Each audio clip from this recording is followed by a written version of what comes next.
TikTokers asal Jambi, Popo Barbie ditangkap anggota Polres Kerinci pada Sabtu 1 Juli 2023. Pemilik nama lengkap Muhammad Popo Al-Fajri itu ditangkap karena aksi tak senonohnya dengan manekin. Saat itu, Popo Barbie tak mengenakan celana.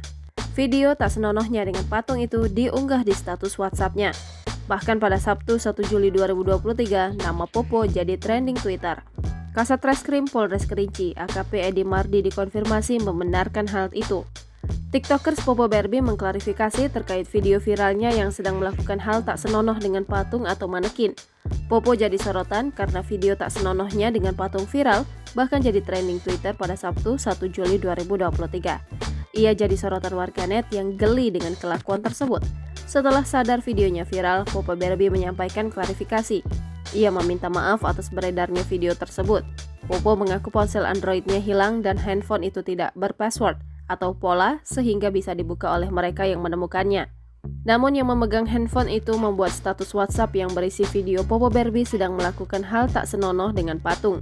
Popo mengaku pria yang melakukan aksi tak senonoh bersama patung itu adalah dirinya.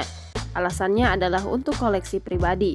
Popo mengaku video itu beredar setelah handphonenya hilang sekitar 2 bulan yang lalu.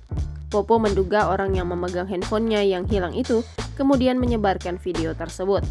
Popo mengaku bukan dirinya yang menyebarkan video itu. Jangan lupa subscribe, share, komen, dan like ya!